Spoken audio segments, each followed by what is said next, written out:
Okay, I guess we will go ahead and get started. So, welcome everyone.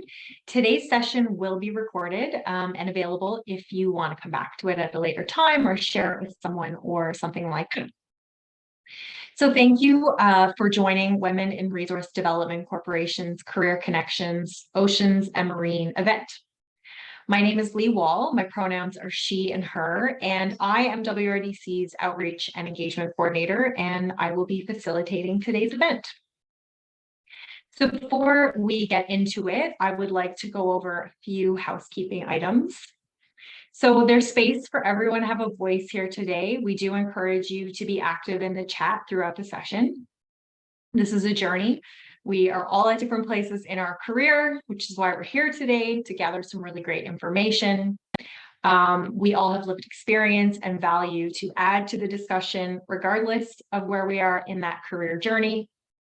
Respect is the foundation, so we are going to have different beliefs and values, but we'll be mindful of respecting each other when we are in the chat and things like that. Language is constantly changing, so at WRDC, we do our best to keep up, but please keep that in mind. And if we say something that maybe you want to correct, please let us know in the chat. We appreciate that. And then finally, we're going to be having a Q&A period at the end of the session once all of our speakers have had an opportunity to present. So if you have any questions throughout the event, you can pop them in the Q&A tab, or you can wait till the end. It's up to yourself. To kick off the event, we're going to play a short video from WRDC's Career Development Manager, Lisa Rostenberg.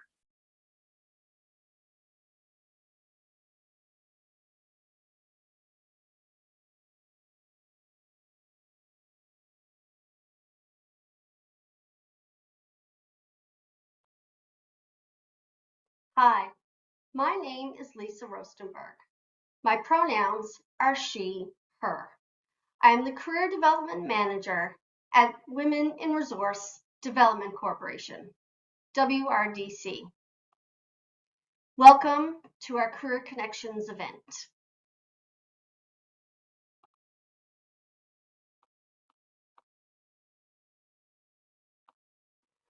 We respectfully acknowledge the territory in which we gather as the ancestral homelands of the Beothuk and the island of Newfoundland as the ancestral homelands of the Mi'kmaq and Beothuk. We would like to recognize the Inuit of Nunavut and Nunatuhavut and the Innu of Nitassinan and their ancestors as the original peoples of Labrador. We strive for respectful relationships with all the peoples of this province as we search for collective healing and true reconciliation and honor this beautiful land together.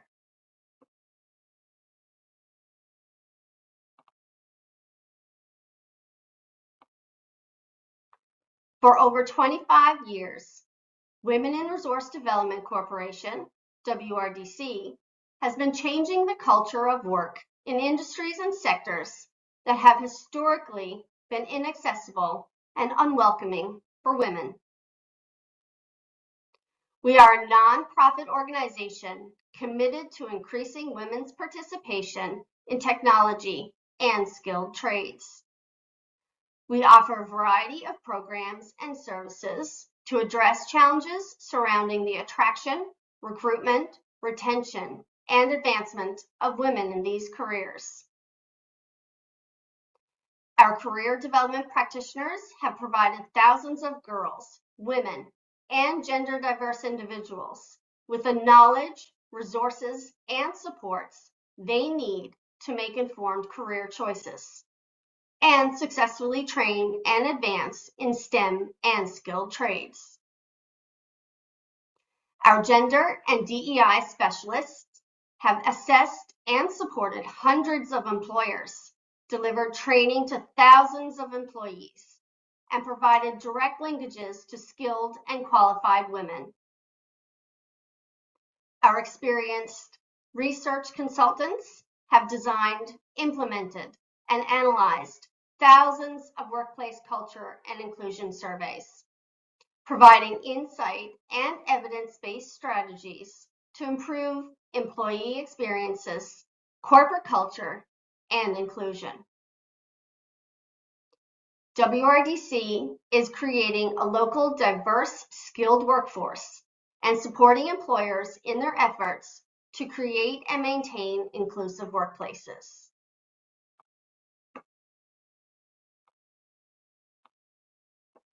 Women refers to anyone who identifies as a woman and explicitly includes not only cis women, but also trans women, anyone who identifies as non-binary, non-conforming, and/or gender fluid, and anyone irrespective of assigned gender at birth, gender identity, and gender expression, who has experienced or is subject to experiencing discrimination based on identifying as a woman and/or being identified by others as a woman.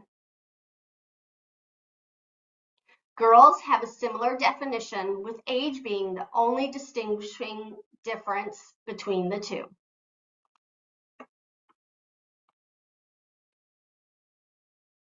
We include a slide on our values because it guides all that we do, and it is equally, if not more important, to talk about how we do it. Our values shape the culture of our organization and guide us as we go about our work. We value diversity and inclusion. We listen to understand, and we create safer spaces for shared learning. We walk our talk with honesty, integrity, and empathy.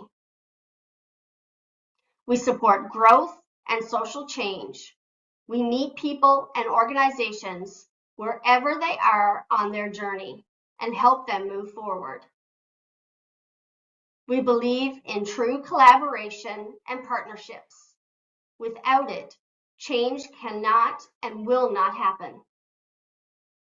And we continually strive for excellence in all that we do. When we know better, we do better. WRDC is leading the way to gender equality in technology and skilled trades. We offer a variety of programs and services to address challenges surrounding the attraction, recruitment, retention, and advancement of women in these careers. Key activities include career exploration programs, education, and outreach, including our STEM for Girls Club, career development and employment assistance services for women and gender diverse individuals, diversity, equity, and inclusion, DEI, consultation services, and training for workplaces, and research, collaboration, and partnerships with key stakeholders to identify solutions to challenges commonly identified by women in trades and technology. Please visit WRDC.ca and STEMforGirls.ca for more information on our programs, services, and supports. Thank you for spending this time with me to learn more about our organization and the work that we do. Please contact WRDC with any questions or to request additional information on our programs and services. Thank you and enjoy the event.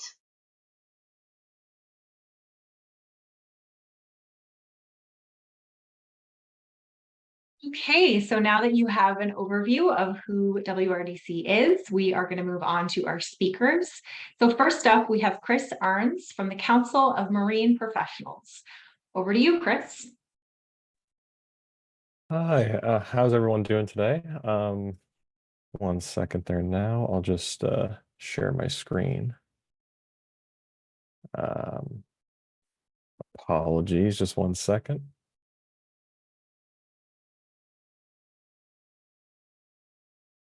Okay, perfect. Yeah, so first off, I just want to thank everyone. Um, can everyone see my screen okay? I can see your screen. Yes, you're good to go. Okay, perfect. Thank you. I just want to quickly thank WRDC for allowing us the opportunity to speak to you today. It's really great to have a lot of people in here who are interested in the marine sector, in the marine industry, and letting them learn more. So we really appreciate this opportunity. Hopefully, we'll see some of you very soon as well.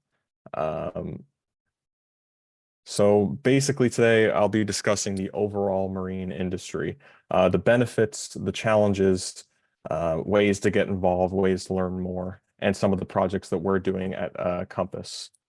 So really there is a lot more to the marine industry than one might realize. The marine and oceans industry is responsible for the transportation of goods, products, and people. This also includes several marine transportation activities, such as design, operations, labor supply, human resource development, and much more. With this, the marine industry is very large. And looking at it from a global scale, the industry actually makes up 3 million jobs globally, with 2 million seafarers, as well transporting 11 billion tons of goods per year. So it is a very large industry with a lot going on for sure. And if we look at it from a national point of view, in Canada, a total of 6.5 million people live in coastal regions of Canada, and 350,000 people nationwide currently work in the ocean economy, which contributes 39 billion to the national GDP. So as well, if we look at it from a provincial standpoint, Newfoundland and Labrador enjoys a strong maritime heritage and is internationally recognized for its marine trading capability. Ships deliver much of the food and services and supplies that we use, and it is vital to our survival. The marine sector actually contributes just over 20% of the provincial GDP, which if you compare that to the national GDP from Canada, Canada's is 2% of the national GDP, where Newfoundland is 20. So there's a big difference there. The sector also employs 30,000 people, and many live in rural communities. In Newfoundland, ocean and shipboard careers encourage commuting to work, regardless of where you live. This allows mariners to excel nationally and internationally while choosing to continue to live in Newfoundland and Labrador. As well, when they choose to live here and work in the marine sector, they contribute significantly to economic development and rural sustainability, while also gaining the critical international or deep sea experience needed to assume leadership positions at home in ocean industries. As well, when looking at the marine industry, there are plenty of benefits. With this in mind, there are plenty of reasons to join the marine industry. The need is there when looking at it nationally and provincially, but what are some other benefits? Well, first off, there are plenty of different careers available in the marine sector, such as captains, ROV operators, chefs, and much more. As well, workers in the marine industry also are able to have a healthy work-life balance, work in exciting advanced technologies, have the ability to travel to new and exciting places, and get incredible hands-on experience in the marine sector, whether that be on the ocean or on land.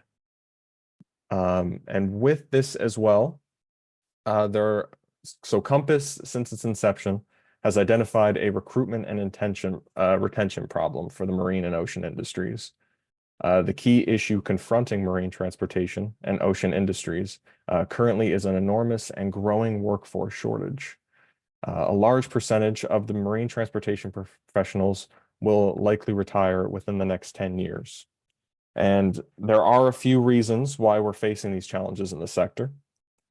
First, from what we've identified, is a lot of people have misconceptions regarding marine careers and their benefits. A lot of the time, a lot of people may think of the marine industry and maybe just think fishing. And there is way more that is involved with the marine industry. As well, marine transportation careers have not been adequately promoted to young people, women, and newcomers as an option. From my experiences with high school career development, which I guess was 8 years now at this point, I had to count there for a second. There wasn't really much promotion on the ocean sector as a viable option. And as well, we've heard from students as well who have said the same thing. Career development courses taught in the high school have not really promoted the marine industry. So that's one of the reasons why we're facing this challenge, but also there's a lack of awareness of what education and training is needed to start a career in this industry. So there are ways that we can solve this problem, and that's some of the things that we're trying to do at Compass as an organization, is to help promote the industry, raise awareness for the types of careers and its benefits, as well expand recruiting strategies that actually address the needs of people and attract them to the workforce. So women, newcomers, students, etc. And as well recognizing the barriers for entry into the industry.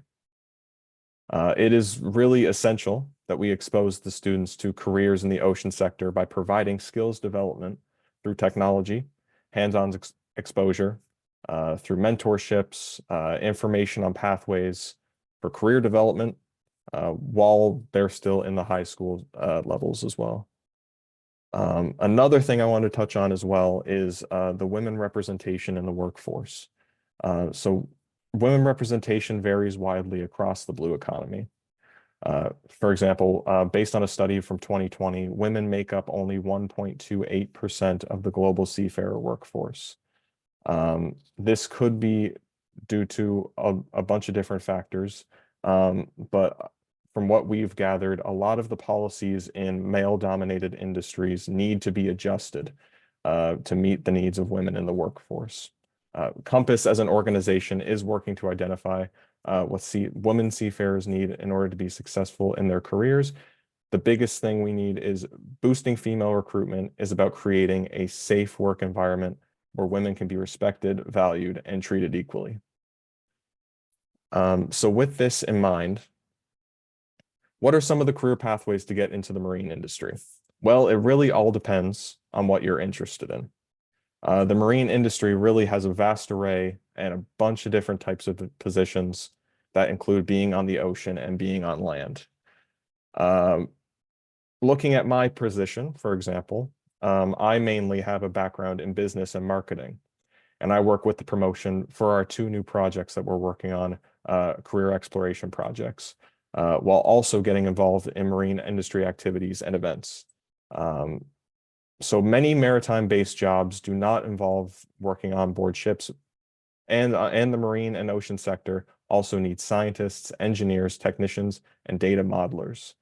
There are also plenty of programs available for those who are looking to enter the marine industry. Marine Institute, for example, has a vast number of programs for careers such as marine engineering, ROV operators, remotely operated vehicles operators, fire rescue, ocean mapping, and so much more.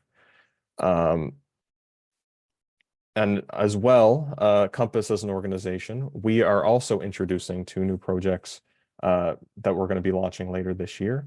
The first one being called the Elevate, Empower, and Employ project, which is geared towards women identifying job seekers who are between the ages of 18 and 24. And as well, the other project that we're working on is Workforce of Tomorrow, which is geared towards high school students and will be taught during career development classes to get younger people more familiar with the marine industry. So I can briefly talk about the Elevate, Empower, Employ project.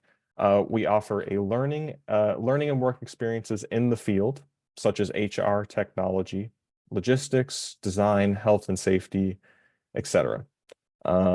We've partnered with our members who offer unique work experiences that could eventually lead to full-time employment. So with these projects, we're offering 5 modules to be completed online. And then after that, a 4 to 6 week work placement. So take the skills that are learned through the modules and put them into hands-on experience that can be used in the future.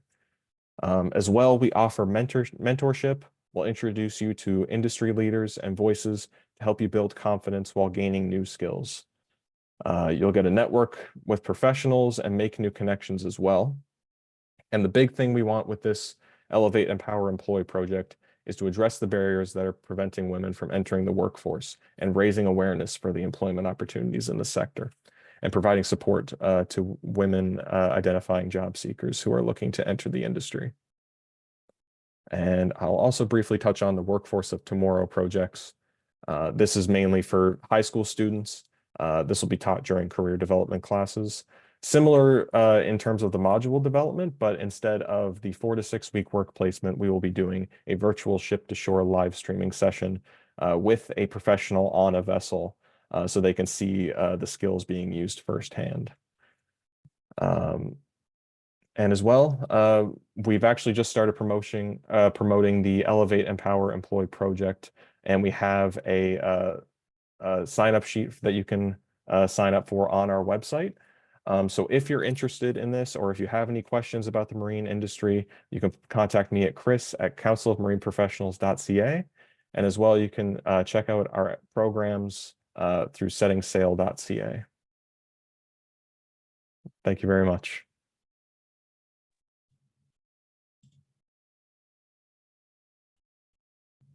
Thank you, Chris. And maybe you can just pop your email address and that link to settingsail.ca into the chat there in case anyone might have missed it then. They can contact you about those programs. That's fantastic. Thank you so much. Thank you very much. So next, thank you.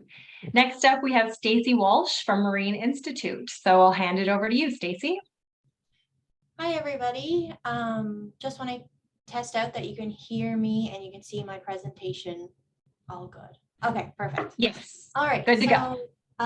Chris's presentation, thanks, Chris, leads really beautifully into my presentation. Chris was kind of looking at a lot of the benefits of going into the marine industry, and I'll kind of be talking about how you can get there, what educational pathways you could take to get there. So I am an undergraduate student recruitment officer from Marine Institute. My name is Stacey, as I've already said, and my pronouns are she, her. As you can see from the picture right here, Marine Institute is located in St. John's. We're just up on the hill, up on our Ridge Road campus. So what's the benefit of coming to Marine Institute? Well, it's a campus of Memorial University, so a lot of the benefits, pretty much all of the benefits of being a MUN student, you would also receive as from being an MI student. We have the most comprehensive marine training institute in all of Canada, and we're recognized worldwide. We also have state-of-the-art training facilities, such as our flume tank. It's the biggest in the world. And we also have some really excellent simulators to get you practicing before you even head out into the field. And we have really strong connections to industry. So that includes our instructors. All of our instructors have experience in the fields that they're teaching about. So this really impacts students' learning. In addition to that, we have smaller class sizes and a big emphasis on hands-on learning. So the first place I'm going to direct you guys to is Learn at MI. This is our go-to page for all undergraduate students. You can scan the QR code or just type in learnatmi.ca. This includes our virtual view book, so all of our programs are listed there. If you want to take a peek at how much the programs are actually going to cost you from start to finish, our tuition fees are also there. If you'd like to come and book a tour to visit our facilities, you can also book there. So another great thing about our programs is that we really help students. It's like very much on a laddering structure. So it's really helpful for students who, school is not always the easiest for everybody. So this really helps, our structure really helps students move into and grow into the paths that they want to take. So the first thing I'll talk about, and we only have 15 minutes, so I'm going to I'm going to be brief on each of my program slides, but the first one is our 2-year program. It's the Remotely Operated Vehicles Program, so ROV program. This program actually ladders you into the next slide, the UV Underwater Vehicles Program. So here you would get your basis in your technician diploma. So this is learning how to fix and fly the ROV that you're controlling. And then so the underwater vehicles program that I was talking about, so the ROV program is 2 years. You would add on an additional year for a total of 3 years to do your underwater vehicle program. Then as you can see on the side there, there's a 4 there for 4 years. You can also continue on then to do a bachelor's degree within this program. So at the end of the 4 years, you would graduate with an ROV technician diploma, a diploma of technology for the underwater vehicles, and then you would also have a bachelor of technology. So within that 4 years, you're really accumulating a lot of knowledge and a lot of things that you can go on to show off on your resume. So our underwater vehicles program really teaches students how to fix, fly, and operate on an ROV and just underwater vehicles in general. The next program I'll talk about is our 4-year ocean mapping program. This is a similar laddering structure. So 3 years, you would graduate with your diploma of technology, and then you have the option to add on the 4th year for a bachelor's degree. So ocean mapping is pretty much as it sounds. You're using a lot of technology to map the ocean floor. As you can see, there's some sample courses there on the bottom. So students learn how to use a multi-beam sonar, side scan sonar. And I should mention, all of these programs, you're not just learning in a classroom. There's so much hands-on experience going out into the field, working with a team. Our programs, our graduates always say that our programs so closely represent or replicate how it's actually going to be when you leave school, when you leave our institute and you're actually working in industry. So in industry, you work with a team, you use all the technologies and all that good stuff. That's exactly what you're doing here within our programs. The next program we'll talk about is Marine Environmental Technology. So this is a 3-year program. It's a Diploma of Technology program. And again, you have the option to add on that bachelor's degree at the end of your program. So this is for anybody who's interested in the biology side of things. So a lot of protection and management of freshwater and saltwater systems throughout our world. And then Marine Mechanical Design, another 3-year program. This program is really, really interesting. Basically, you're designing and you're developing and you're drafting throughout your 3-year program to learn how the systems of a ship actually work so that you can create and design the systems within the ship to actually propel it forward. Our instructor that we work closely with always says that the next program, Naval Architecture, that we're going to talk about is someone who builds the outside of the ship, and the Marine Mechanical Designer, they actually bring the ship to life. So if you're interested in drafting and designing, and you have an aptitude for systems and things like that, this program really is for you. And like I mentioned, our Naval Architecture program is, again, a 3-year program. These two programs work very much hand in hand together because they're so closely related. Where I said the Marine Mechanical or Design, or MMD as we call it, you're designing the inside of the ship, the stuff that brings it to life. Naval Architecture is designing the outside of the ship. So as you can see there on the screen, we have the Starbulk ship. That would have been one of the students' projects. So in their 3rd year, they're responsible for designing a ship and bringing it to life in a 3D model. And then next we have Marine Engineering. So Marine Engineering is a 4-year program. You do have the option to then continue on for a year afterwards and get your bachelor's degree. This is for anybody who's interested in working in the engine room of ship. So if you're really good at troubleshooting problems and you really like to analyze the workings of complex machinery, this is a great program for you. So marine engineers work in the engine room of a ship, and they really do all the troubleshooting and all of the things that help to make the ship operate and propel forward. And next up, we have nautical science. So another 4-year program, again, with the option to continue on for your bachelor's degree. So this is for anybody who's interested in working on the ship in the capacity of a captain or an officer. Our program really sets you up to succeed in the nautical science area. So some potential careers could be working as a captain, as I mentioned, or maybe you want to work on land as a marine consultant.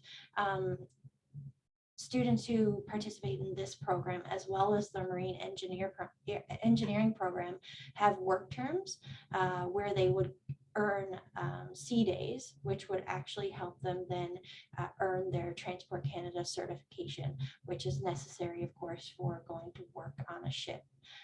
You have to be certified that you're safe and able to work. So that's where our sea days factor in. And students, like I said, can earn their sea days during their work terms with us. All right, so now we're talking a little about a few programs that are a little bit different than the ones I previously spoke about. So these programs, these next 3 programs are they're a year or less, and they are our technical certificate programs. The first one I'll talk about is our marine diesel mechanics. So like the marine engineering program, this position or this program sets you up to work in the engine room of a ship, really working on the maintenance side of the engine. So marine engineers and marine diesel mechanics work very closely together. The difference really is just that level of learning. So where the marine diesel mechanic has 1 year of learning, the marine engineer has 4 years. So that obviously sets you up for a different position when you graduate. And it is possible to go to school and become a marine diesel mechanic, or an oiler, as it often is called in the field, and then work your way up to earning your, you can challenge the test and actually become a marine engineer.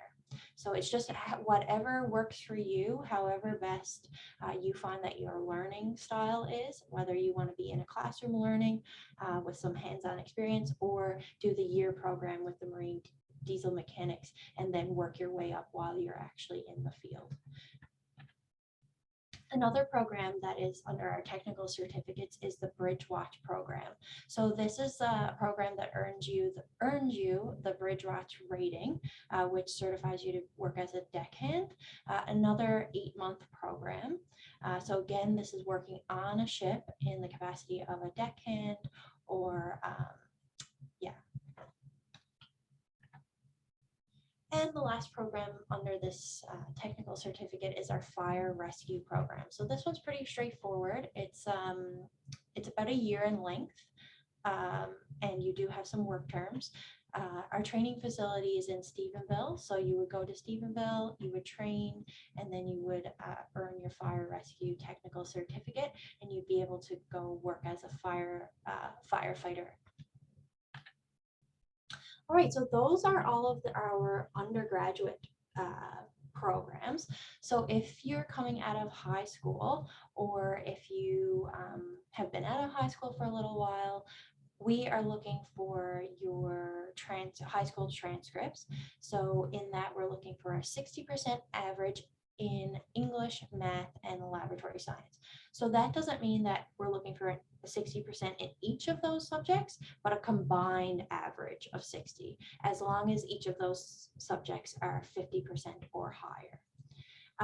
The technical certificates that I mentioned at the end, so the marine diesel mechanics, the Bridge Watch, and the fire rescue program, we're not looking at grades at all. We're just requiring a high school diploma. So if you're interested in any of those courses, that would be a high school diploma is the admission requirements for that. I just noticed that the deadline to apply there is actually incorrect. That's our international deadline. So our deadline for domestic students is actually April 15th. So we haven't yet met the deadline for fall 2024. So you still have lots of time to apply.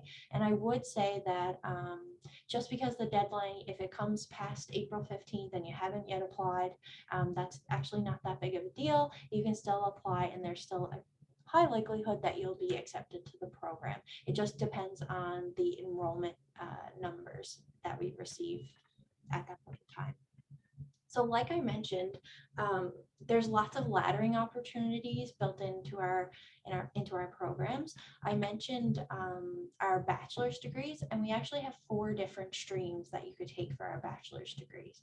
So it's a little bit different than most of MUN's bachelor's degrees in that it's kind of like a secondary degree program or some prior learning or experience program.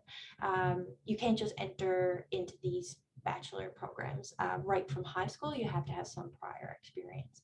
So any of the diploma programs that I mentioned, they would set you up to take one of our bachelor's degrees. So we have our maritime studies, maritime management degrees. The one thing I'll say about our bachelor's degrees is that they're all offered online. So if you leave or if you currently have a position, you can work on your bachelor's degree online, part-time or full-time. So we have the maritime studies, maritime management degree. I won't talk too much about this because I feel like I'm already nearing my time. And we also have the maritime studies safety management program. We have the technology and engineering technology and applied science bachelor's degree, and we also have the bachelor's technology health science technology. So like I said, all of these are available online, and additionally our certificate in leadership is also available online. If you have any questions about those programs or maybe our graduate diplomas or doctorate programs, please reach out to our graduate recruitment officer, Arlene Clark. She's excellent. I can help you with some of the information, but she's well versed in everything you would need to know. And like I said, the requirements are different from the undergraduate programs and are really dependent on the program you're entering. With regards to funding, like I said, you are coming to Marine Institute, you are a MUN student, so you are eligible for all general memorial entrance scholarships. There's also 2 scholarships ceremonies at Marine Institute, one in the winter and one in the fall.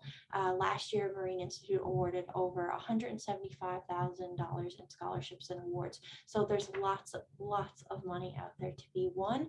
Even if you don't think you apply for this scholarship or you're applicable for the scholarship, please still apply. If you become one of our students, there's so much money out there to be awarded. So that's pretty much all that I have. Thank you so much for listening to me today. Like I said, if you have any questions or want to book a tour at Marine Institute, please reach out to recruitment@mi.mun.ca or visit our Learn at MI page. Again, the QR code is there if you'd like to get directly there.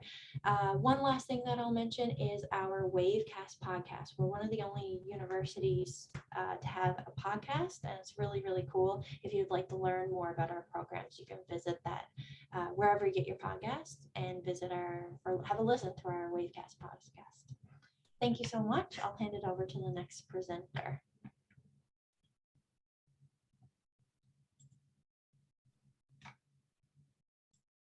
Thank you so much, Stacey. I was lucky enough to have a tour of your campus last year, and it's a pretty impressive facility. So if anyone is interested in any of those programs, you should definitely go take a tour because it's pretty cool. Thanks so much.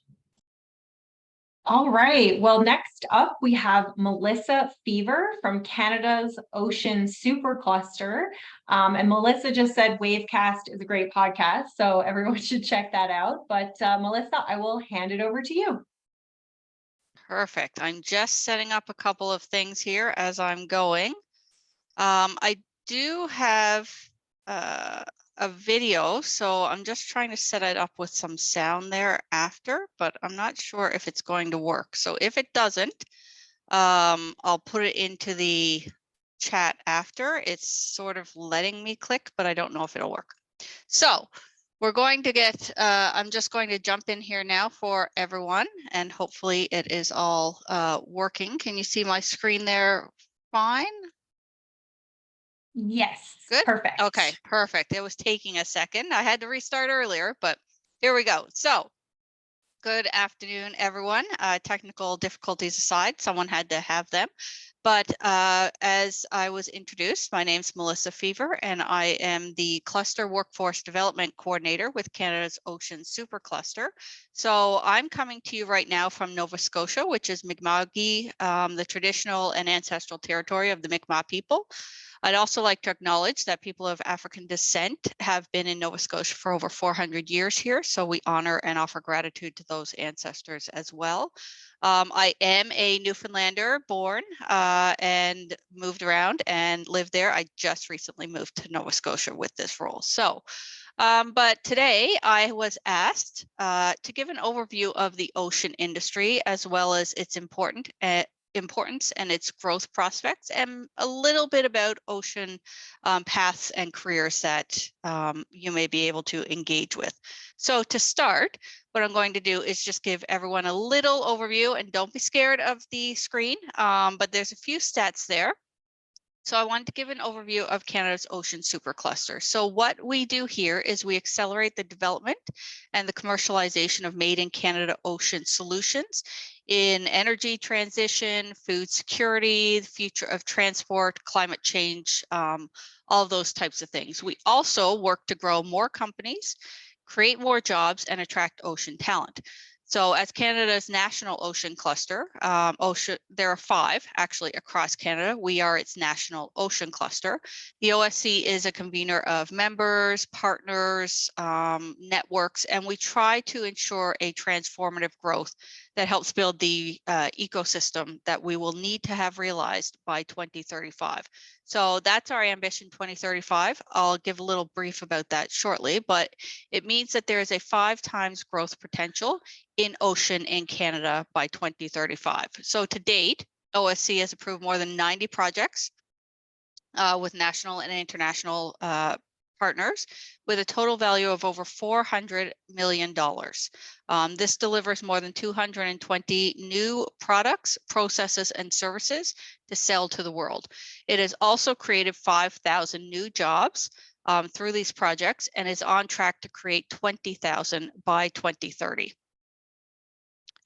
So I like putting this map in. It just showcases the network in ocean around Canada and a lot of different associations, organizations that are working to engage, build, and drive the ocean industry in Canada. So a couple little things around OSC. So we are currently in what we're calling OSC 2.0, and we have identified several key growth sectors where there is potential for growth in terms of commercialization, sustainability, and the workforce. So our investment strategy is guided by the 4 main themes you see on the slide in front of you. So scaled ocean energy means the greening of Canada's economy by accelerating renewable ocean energy industries. So investments in technologies required to strengthen Canada's offshore energy sector, which we are all aware of in Newfoundland and Labrador. The second is sustainable. Oh, I scrolled funny. Hold on, everyone. There we go. Okay, so sustainable seafood means that we have increasing the provision and security of sustainable food from ocean-based sources. And as we know, the fishing industry has been a large component of our history and our culture. The third is the future of transport, so contributing to supply chain resilience and logistics. across Canada and globally. And the fourth is ocean climate solutions. So accelerating the delivery of innovations that could help with climate change. So I'm going to jump into Ambition 35 because this is where it's important for you entering into the ocean industry. So our Ambition 2035 is, in 2016, the OECD evaluated that the growth of the global ocean economy would double in size by 2030 to be $4 trillion Canadian, and also provide 350 million jobs worldwide. So for us here in Canada, our Ambition 2035 is that it will be 5 times the growth of its current ocean economy, leading to $220 billion economy in the coming years. So what does this mean for Canada? We have the longest coastline in the world. It's the 4th largest ocean territory, and of course has some of the most innovative and amazing people on the planet. So what it means is significant opportunities for those Canadian businesses and Canadian workers in the ocean industry. It is informed, so we use a lot of stakeholders from across the country in ocean research, economics, government, community. It is supported and it is shared amongst ocean industry members.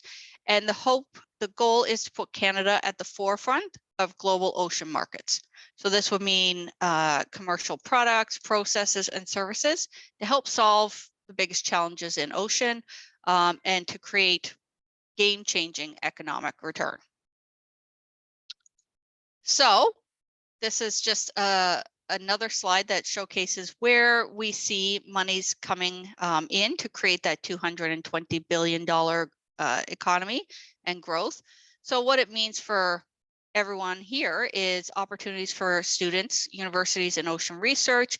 It means more ocean companies being established or scaling up their work and activity. It means increased participation and collaboration with Indigenous peoples, innovative solutions for rural coastal communities that can address climate change issues. And it means that there will be tens of thousands of new jobs in the ocean workforce. So industry snapshot, you can see I sort of mentioned that we're the 4th largest territory and such, but as Chris had mentioned earlier in his presentation, there is a large amount of individuals who, 1, live in coastal communities in Canada, 1 in 5 or nearly 7 million Canadians, and those coastal communities often rely heavily on ocean industries. In 2018, which is one of the stats that I have closest to our time frame, the marine sectors in Canada contributed to economies in Canada for 1.6% of its total employment and GDP. This has continued to grow over the years. A few things though that I want to bring up here, and you'll see some of the stats I've put on here, is things to consider. So if by 2030, the global ocean economy is expected to be worth $4 trillion and have 350 million more jobs worldwide, and if Canada's economy stands to grow that, it means that it is important for us and you to acknowledge that there will be challenges to building and strengthening its ocean industry capacity. So we have an aging population in this country and in this province. We have an aging workforce, and retirement numbers are increasing. So this means that there's sort of a tug of war happening in the ocean sector and across the labor market. So I have expansion demand there, which is the growth in the workforce to accommodate the growth that's going to happen in the sector. So we need more people to fill those positions that will be growing in the industry. But there's also the replacement demand. So we need to replace those people who will be exiting the workforce, as well as continuing to increase the workforce in the sector to accommodate the growth that will be happening. So it's a little bit of you know, a tug of war happening, and how do we manage to ensure that there's expansion and replacement demand being met? And this is again where it's important for you to realize that there is a growth of a number of different ocean sectors happening. You can see I have seafood, marine transportation, renewable energy, ocean tourism as some examples. So there is a need for a large, robust workforce within the ocean industry, particularly in the coming years. It also means that we need to ensure that there's impactful and meaningful work that will be done to ensure that that foundation for the talent and the pipeline is there. So from high school to university or college to into the workforce or transitioning from other careers. So ocean careers and growth. So according to the World Economic Forum, the ocean economy will become the biggest source of new jobs in the coming years.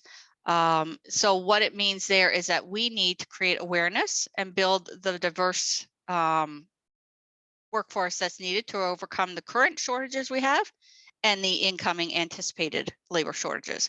So the key to this that the OSC sees is in ways to engage non-traditional sources of talent is what it's called, to ensure that there's inclusive growth, innovative solutions, and the strongest outcomes. So this means a space for historically underrepresented and marginalized groups, including Indigenous rights holders, female identifying, 2S LGBTQIA+, and BIPOC populations, so that they can have impact in the sphere. The opportunities for career professionals, which is you, to expand your professional and lived experience and transition into this area is, I can't say it enough, is very significant. We want you here to participate and scale and lead the ocean economy that's growing. Through our Ambition 2035, we want to commit to multicultural and multi-generational participation to promote oceans in the ocean space. So this means through school systems, to the broader tech community, to attract innovators such as yourself to help lead the growth that will be coming.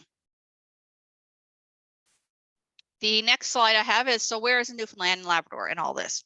So we are strategically located in the North Atlantic as a crossroads for ocean innovation.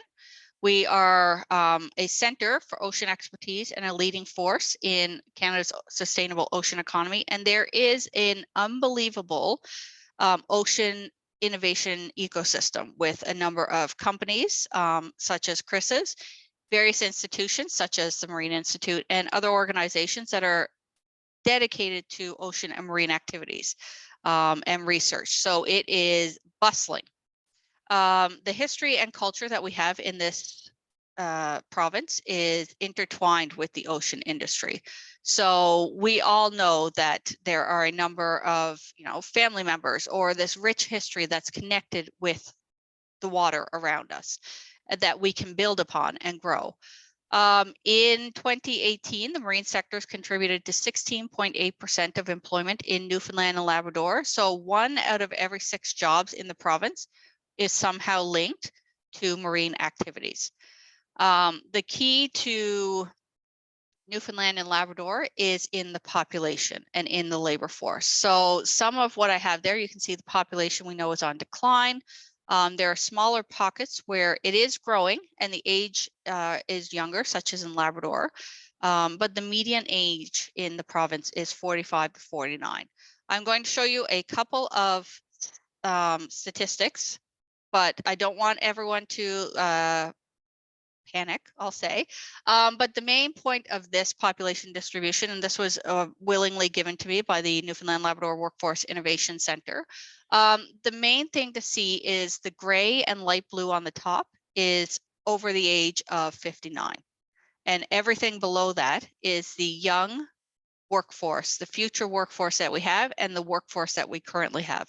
So if you look at that across there, yes, we are aging, but there is a large number of individuals such as yourself that are here and can help with the ocean economy. This slide just shows the labor force. Generally, Newfoundland Labrador is involved in sales, a large amount of the labor force, sales, trades, transport, natural sciences, business. But what I'm going to get into next, briefly, is this slide I'll jump into actually, sorry. This slide just shows that we are a well-educated population. The current and future workforce that we have are engaging in obtaining higher education and skills training. So this bodes well for moving into the ocean industry for you. So what I'm going to jump into here, which I think is fascinating and I think you'll find useful for yourselves, is that anecdotal evidence in my discussions in my work indicate that within the province, it's believed a lot of times that the ocean industry is hard to get into. There's only a few traditional jobs. There's a stigma attached to working in the ocean industry. And I think, Chris, you mentioned it as well, that, you know, there's this feeling that, you know, you're going to work on a fishing boat or you're going to work in a fish plant. So with such you know, that connection to oceans, it has this feeling of, I don't want to work there. Or you might have had an uncle who worked in a plant saying, you don't want to work there, like go find something else, go do something more. But what if I told you that the types of careers available in ocean is as diverse as the ocean is deep? So there are so many ways that you can enter into the ocean industry that you might not have even considered. In the past, the ocean economy has been primarily focused on shipping and transportation, fisheries, offshore oil and gas. But currently there is a rapid growth in the use of ocean tech and other marine resources. So there's a lot of how to manage and harness the potential of the oceans and coastal areas. There's an increased focus on digitization, decarbonization. So we're finding now that there is this hybridization of careers happening in the ocean industry. So there's a lot of intersections with, such as, you know, artificial intelligence or robotics, and how to connect that into the ocean industry. So there's a lot of ways that you can enter into the ocean industry that you might not have thought of. Some of these that you can see here, these are the projected in-demand career areas that we've seen starting to come up. You have cybersecurity, you have, you know, DEI, biotechnology, artificial intelligence, tourism. So there's a lot of traditional, but there's a lot of new careers coming up that are combining a number of different avenues for you. The next thing I put up is some of the in-demand skills that we're hearing about that our membership and other businesses are asking about. So the main thing here that I want to show is there is those technical skills and those skills that you will learn through your coursework and your field work. But there's also those other social or soft skills, power skills that a lot of businesses are asking to see, because it means that they have employees that can be flexible, that can help them grow, that can adapt to the changes that are happening in the ocean industry. So the next slide, this is an interesting slide. So job titles can be varied. They can encompass every role, every educational program. If you're a young person and you're getting started, there are a number of programs, as Stacey mentioned, to start in ocean. If you're a mid-career professional and you're looking for a change, maybe you lost your job and you're wondering what to do, ocean is a great place to transition into. This is because the possibilities for a career are endless, as you can see. This list I took in the last 2 weeks, I believe, I'll say 2.5 weeks, on LinkedIn jobs and on Indeed. So if you look at the list, what you'll notice is that essentially, if you can think of it and you want to do it, you can do it in ocean. These job titles show various pathways. They show that you could do a commerce degree.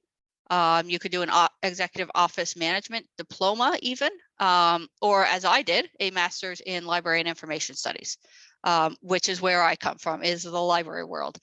And you can find a place, you can find a path and a career in ocean. I think Chris also mentioned that he did a business degree.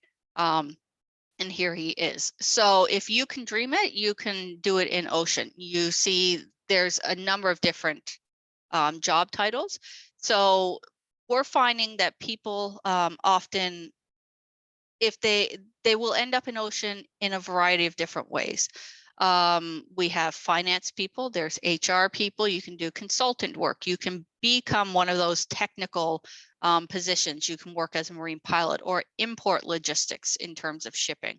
So there's a number of different ways that you can actually enter into the ocean industry, and it's not just a one route, one size fits all type of situation. You can come to it from tech, from AI, from virtual reality, gaming, or graphic design. There's a lot of different ways. One example I have is one of our member organizations and project partners, Sensor Technology, actually started out as a pottery company. So they were working in pottery, they were designing. I had actually a bowl from the 80s of their company. And then they started to look into how to use ceramics and research and development in terms of their ceramics and pottery. And now they are working in, let me read it, piezoelectric ceramics and sensors, and they help develop that for ocean companies and military in terms of sensors and submarines. So no one would consider that. And I think that's an important thing, is that if you want to utilize your experience and your knowledge in new ways, this is the place that you can help shape the future of oceans. The last slide, and I'm hoping this will work. I wanted to outline some tips on how to get started. So the OSC has a career hub with over 600 plus opportunities, including job boards, internships, career profiles, education courses that you can take and that you can look into to help you branch into the ocean industry. We are also launching in next month the Blue Economy 101 Toolkit, which is really essentially going over how to help you transition into the ocean industry. It gives you insights on how to identify and connect your skills to transfer into ocean. And also to help you, develop those skills to highlight how you can work within ocean with what your experience currently is. We also have, it's called Pathways to Careers in the Ocean Industry Survey and Studies. So we're working with Dr. Sherry Scully at the Pier in Nova Scotia, and she's finished up a survey on young workers 18 to 35 and their perceptions of ocean careers. So we're hoping that when that study comes up, that will give a good insight into exactly what student perspectives and young people's perspectives are of careers in oceans, and then how we can help promote and address that. We also just recently teamed up with Sean Kanungo. You can see here, I don't know if the clip will work. I'll play it there in a second, to get a look at some of the exciting jobs in Canada's sustainable ocean economy and the different skill sets that you can bring to the ocean sector. We also have some other resources I would highly recommend you looking at, which is the Canadian Marine Careers Foundation and Imagine Marine. They have a great resource to outline different jobs and titles and incomes and growth expectations. So that's, as well as the Blue Futures Pathways Port and the Ocean Week Canada toolkits that will help you. If you wouldn't mind, I'd like to take just a second and see if I can play this for you. Let me know if the sound is working. If not, I will just share it in the chat. So I'm going to play that now and we'll see.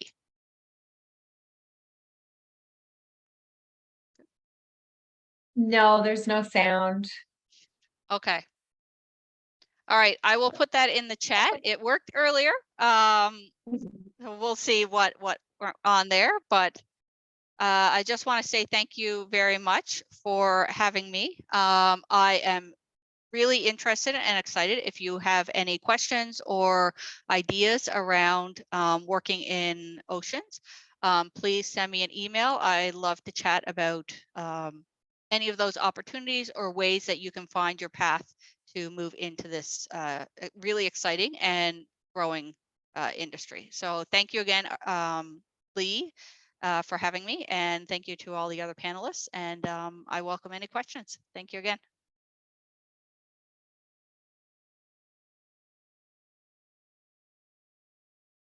Thank you, Melissa. We always seem to have volume drama.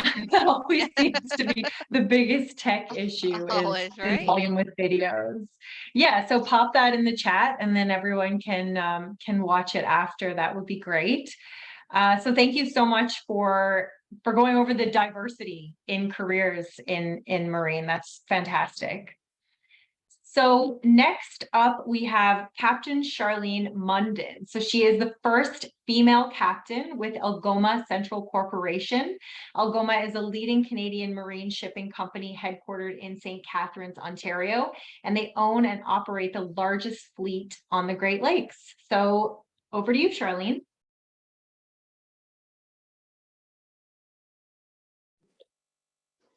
Hi, I suppose it's working. Good. You are good. We can hear you and see you. Good. I'm sorry, I got the flu, so I could take a cough fit any minute.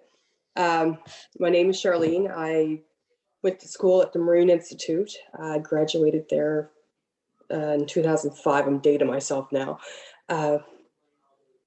Yeah, from the nautical science course. I done all my work turns with Algoma, and they offered me position as third mate the day I graduated.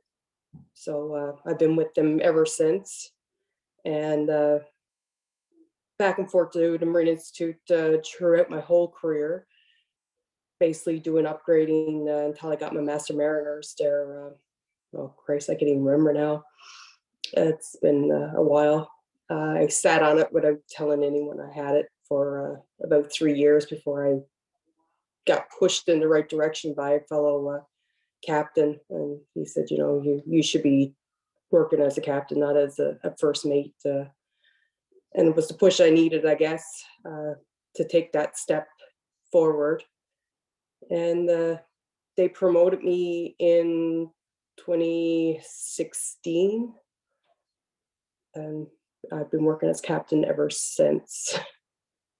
I don't know really what else to tell people about that. I worked, I think I was working 2 years before I got pregnant, and I worked up until I was 7 months pregnant on the ship, and it wasn't the easiest, but I managed to do it. And now I have a 4-year-old. You might see him any minute. He might decide to come in and start screaming, so please ignore him if you do. But yeah, so I've worked since. I took a year off on mat leave, and I've been steady working. Usually I work a 140-day contract with another captain, and usually it's 6 weeks on, 6 weeks off. And I'm off on my holidays now, and I'm not sure when I'm going to be returning because the boat's laid up at the moment. So I could get a call any day to go back, or I might be here for a while. But if anyone got any questions on the job itself or anything that has to deal with, I can answer. That's it about me.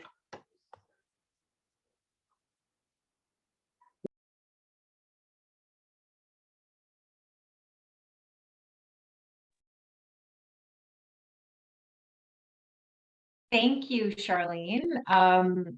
It's nice to have a perspective of a parent, a woman who works in these industries. I think that's a question that a lot of women have about working in these types of typically male-dominated industries.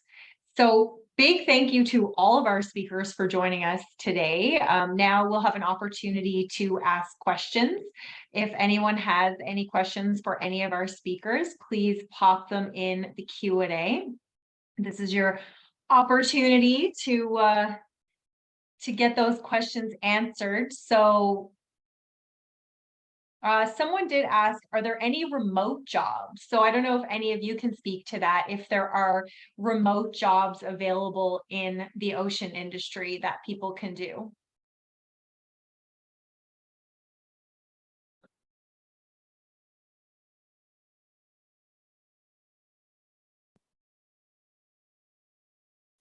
I guess I can answer briefly. In terms of remote jobs, there are a number of remote opportunities. For example, OSC itself is a fully remote organization, pan-Canadian, working in ocean. I think a good way to look at it is when you're doing your job searches is doing that search for remote work. So, you know, using your search engine, so your keyword being ocean, naval, marine, anything of that nature, if you want to focus solely in ocean. And then you can also do location in a lot of these search engines for remote work, and that will bring it up. But there is, I think, and perhaps Chris or Stacey can jump in as well, but I think, you know, ocean industry is similar to a lot of other industries in that you will have some remote where you can work from home. There are a lot of positions as well where you will be remote physically somewhere else. So, you know, it's difficult to say. I think it's the same as a lot of other industries, that if you're looking for it, you will be able to find positions that will work remote. If it's, you know, you're moving into, you know, shipping, or if you are looking at navigation, there is going to be points where you will have to have at sea requirements. But there is an awful lot of positions as well that you could, you know, dependent run from home, in terms of AI or in terms of virtual reality or those types of things, as well as finance, project management within the ocean industry.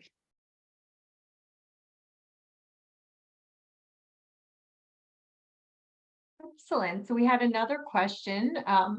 This person says, thank you for the presentation. Is there a place where we can find marine and ocean job positions besides Indeed? So are there any other sites or places that So I can probably speak from our organization, and then maybe there might be other sites as well, but our organization, Compass, is a member organization with companies that are solely looking at the marine transportation sector. So through our website, through Compass, there is actually a job board that our member companies can actually put in their job ads in there as well. So that can be a good resource. And I don't know if Melissa wanted to say something as well. Thanks, Chris. And I'm sure Stacey has something, but Compass is one I do know, and I will bring it back to the OSC Career Hub, which is on our website, but that does compile a large number of job boards in ocean, Canadian wise and globally as well. And that can be ocean companies, ocean organizations, educational institutes. We do put all that together, but I would recommend not just Indeed, LinkedIn and such, but if you are looking for different jobs, do a search for companies as well. So, you know, Chris's company. So just type in ocean businesses or such for BC or Canada, and all of those companies will have job boards, as Chris said, but you can branch out and see what types of job titles they're using, what types of, you know, like areas that or skills that they're asking for, and then you can continue your search in Indeed, in LinkedIn, or, you know, different organizations. So Imagine Marine has a really good job board that also scrapes and compiles job postings from across Canada in relation to ocean. So it does take a little bit of work to find, but my go-to would be our Career Hub as well as Imagine Marine, and then doing that search for ocean companies and scrolling through what they have.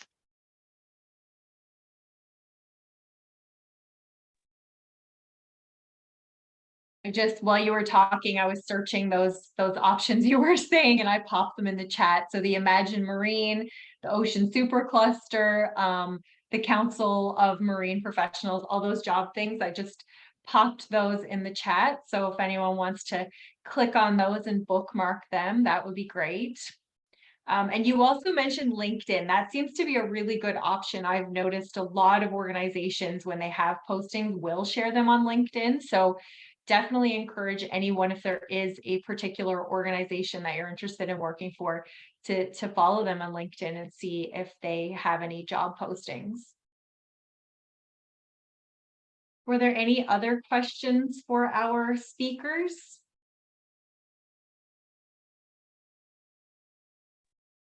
Oh, we have a hand. Jen, you have your hand raised. Did you want to say something? Hi, everyone. I'm here with WRDC. I'm a manager with career development. So I actually had a question for Charlene, if she's still available to answer one. I'm not sure if she's still there. I'm just curious from a career development perspective. Oh, I'm still here, but I got it. Buddy, hi. say hi. Okay, go with me, please. What? Anyways, sorry. Go ahead. No worries. I was just curious about if you could recall when you first thought that a career in the Marine was something that you were interested in. Was it something earlier on or later in your life, or? Actually, no, when I first started nautical science, I didn't even know what I was getting into. I just knew it had to do with water and science. So no one in my family sails. No one's done the course. We didn't know nothing about it until my first work term. That's when I really realized what I was doing. So in high school, like, were you really strong with like your math and sciences? Like, you were really into that, or was that something too that you kind of? I'm always curious about people's career paths. I was kind of average in everything, I guess. Yeah, I had to work pretty hard to get anything I did get. So no, I wasn't strong in math and that. Still not really strong in it, but I make do. I'm asking these questions too because I know there's some women on today that are exploring careers in trades and technology. So I know that they'll find that information really good. Thanks, Charlene.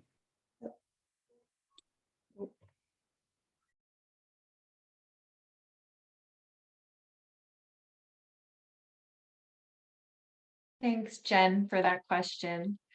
So, I mean, I guess if we're looking at what advice would you give for someone who's looking to start a career in this industry? So you've given us a lot of information on resources, career options, programs and things like that. But if someone really wanted to explore which area of marine is most appealing to them, because as we have seen, there are a lot of, certainly a lot of choices. So is there any advice that you would give to anyone here today to kind of start that journey to figure out which of these paths that you've shared today would be the one for them to take?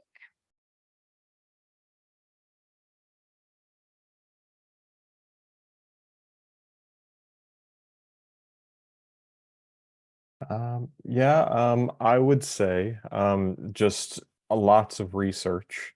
I think, as Melissa and as Stacey mentioned, there's lots of ways that you can get involved in the marine industry. So really just looking at your skills and seeing what you're interested in, taking that and researching a lot of the roles available. I think it's a great first step because there's so much out there. So yeah, really that research piece is very important. Thank you, Chris. And I just noticed actually Melissa typed just before I asked that question.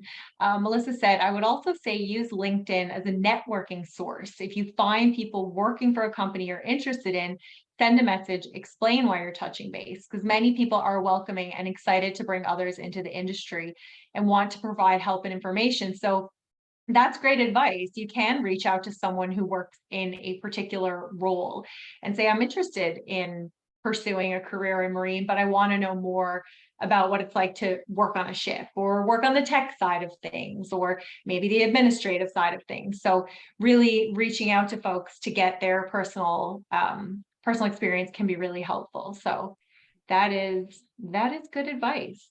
I have a couple Yeah, things and to add as well. Oh, sorry. Melissa, you can go ahead. No, you go ahead. I just had a couple of things to add too. I recently switched careers, and some of the things that helped me when I was like navigating that was really looking at what I like to do. So my personal preferences, also the lifestyle of career that I wanted. So for me personally, I didn't want to be working away. I would like something that's pretty consistent. So that's two just generalizations. But if you're interested in any of the programs that we offer here at the Marine Institute, often prospective students will get in touch and say, hey, I'm really interested in marine engineering. Is there any chance you could hook me up with like an alumni or someone who's working in the field? And like I can chat and ask them things about the career. And so they're not only getting like our perspective on what the university side of things look like, but also the, you know, the end goal of what where they're going in their career and if it suits them. So always feel free to get in touch about of those kind of things. We'll do our best to set you up with those the right people. And I think that's what I was going to mention too as well, Stacey and Chris. Both of your comments really, you know, go with what I was going to offer as advice as well. Is it is about, you know, identifying for yourself what your short-term goals are, what your long-term career goals are, what you're passionate about, what you like doing, what you don't like doing, how you want to work, how you where you want to work.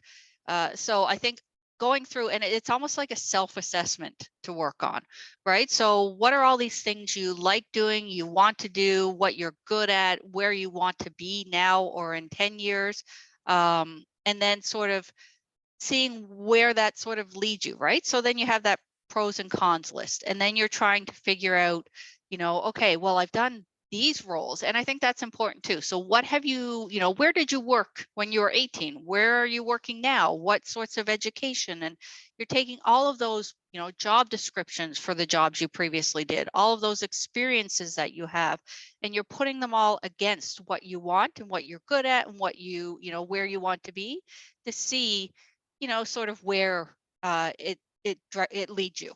I guess is the essentials of that. But I will put the caveat in that what you want now, and where you want to be in 10 years, when you're next year, it may be different. So there's always, I think, this need to understand that, you know, you will adapt and you will pivot. If you know, right now you're 22 and you just, you know, you're in your first full-time job and you're, you know, single and you have a cat. Well, in 3 years, you may be married, or you may, you know, in 6 years, you might have a child. So that will change those career goals and where you know, the path that you want to take. So I would just recommend doing that assessment and then, you know, doing it again continuously. Yes, that's great advice. Thank you. So we have one last question and then we will wrap up. So this attendee is asking, are there any paid trainings? So short-term courses to explore the industry and at the same time get paid. So an apprenticeship type structure or something like that. Does that exist in the marine industry outside of course, careers like, you know, electrical, plumbing, those types of apprenticeships that would fall under marine in some capacity, but anything else like 10-week training, they're asking 3 weeks of mentorship, paid internships, things like that.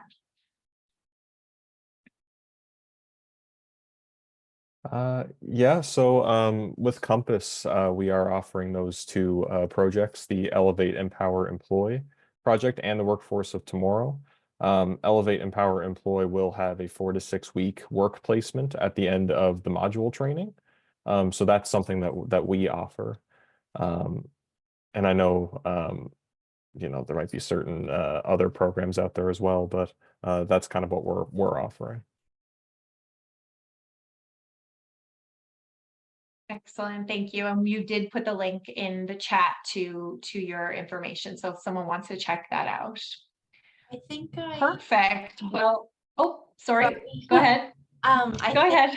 I mentioned, I was kind of rushing through my presentation, so I think I mentioned that we have work terms for a lot of our programs.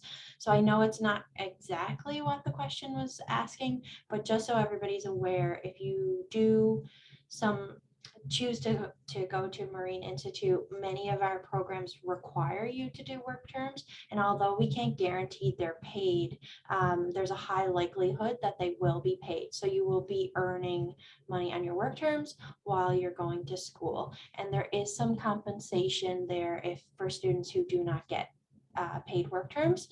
That is something that Marine is offering. And obviously that's subject to change, but that's just something to keep in mind if you're thinking about coming to Marine Institute. Excellent, thank you. Melissa, did you want to add something quickly before Yeah, we wrap up? just very quickly, but there are a number of internships that provide either mentorship components, paid terms, co-op programs across the ocean industry. And I do have a list somewhere that I've been compiling of that. So if anyone is interested in that, my email, I think, Leigh, you put in the chat. If not, feel free to send that to me, and I'll look and see where I have that put, and I would send that to you. But yes, there is. It just takes, again, a little bit of work to figure out which one of those you'd like to be involved with. Excellent. Thank you so much. So thank you everyone for your questions. Thank you to our speakers.